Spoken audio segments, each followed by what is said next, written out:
ஒரு normal computer hard math ப்ராப்ளமை solve பண்ணுறதுக்கு 10,000 இயர்ஸ் எடுத்துக்கிட்டா அதே ப்ராப்ளத்தை 200 செகண்ட்ஸில் சால்வ் பண்ணால் எப்படி இருக்கும்?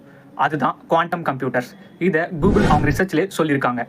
யூஸ்வலாக நார்மல் கம்ப்யூட்டர்ஸ் இன்ஃபர்மேஷனை ஜீரோஸ் அண்ட் ஒன்ஸாக ப்ராசஸ் பண்ணி ஸ்டோர் பண்ணும். இதுதான் நம்ம பைனரி பிட்ஸ்ன்னு சொல்லுவோம். ஒரு கம்ப்யூட்டர் நம்ம பண்ணுற வீடியோ எடிட்டிங் ஆர் ப்ளே பண்ணுற கேம்ஸை ஜீரோஸ் அண்ட் ஒன்ஸாக அண்டர்ஸ்டாண்ட் பண்ணிக்கும். ஃபார் எக்ஸாம்பிள், இப்போது நம்ம ஒரு காயினை ஃப்ளிப் பண்ணுறோம். அதில் ஹெட்டை ஒன்றுனும் 0 டைல்னு வச்சுக்கோங்க. இப்போ ஃப்ளிப் பண்ணும்போது உங்களுக்கு ஹெட் விழுது.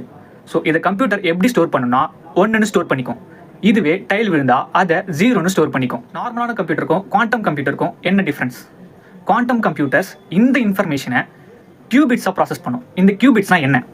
இந்த கியூபிட்ஸ்ன்றது 0 ஆர் 1 ஆர் ரெண்டுமே சேர்ந்த மாதிரி வரது தான் கியூபிட்ஸ். ஃபார் எக்ஸாம்பிள், அதே காயினை நம்ம ஃப்ளிப் பண்ணுறோம். இப்போ ஃப்ளிப் பண்ணும்போது நம்மளுக்கு ஏரில் ஸ்பின் ஆகிட்டு இருக்கு. ஸ்பின் ஆகும்போது உங்களுக்கு மல்டிபிள் பாசிபிலிட்டிஸ் இருக்கலாம். ஹெட்டாக இருக்கலாம், டைலாக இருக்கலாம், இல்லை ரெண்டுமே சேர்ந்த மாதிரி இருக்கலாம். இந்த மாதிரி மல்டிபிள் பாசிபிலிட்டிஸை ப்ராசஸ் பண்ணுறது தான் இந்த குவாண்டம் கம்ப்யூட்டர். இந்த மாதிரி மல்டிபிள் ப்ராசஸை பண்ணுறதுக்கு ஹெல்ப் பண்ணுறது தான் இந்த கியூபிட்ஸ். இந்த கியூபிட்ஸால் தான் இந்த குவாண்டம் கம்ப்யூட்டர் ஒரு கால்குலேஷனை ஸ்பீடாக பண்ண முடியுது. இன்னும் சிம்பிளாக பார்க்கணுன்னா, நீங்கள் ஒரு 4 டிஜிட் ப்ராசஸோட கிராக் பண்ணணும்னு நினைக்கிறீங்க. அதில் உங்களுக்கு டோட்டலாக 10,000 காம்பினேஷன்ஸ் இருக்கும். ஒரு நார்மலான கம்ப்யூட்டர் என்ன பண்ணுன்னா, ஒரு பாஸ்வேர்டாக செக் பண்ணிட்டு தான் உங்களுக்கு எந்த பாஸ்வேர்டு கரெக்டுன்னு சொல்லும். இதுவே ஒரு குவாண்டம் கம்ப்யூட்டர் எடுத்திங்கன்னா, இந்த 10,000 காம்பினேஷனும் சைமல்டேனியஸாக ப்ராசஸ் பண்ணி எந்த பாஸ்வேர்டு உங்களுக்கு கரெக்டுன்னு சொல்லும். இதுதான் basic working of quantum computer. Quantum computers இன்னும் ரிசர்ச்சில் தான் இருக்குது. மார்க்கெட் வந்த பிறகு நம்ம டீட்டெயிலாக பார்க்கலாம்.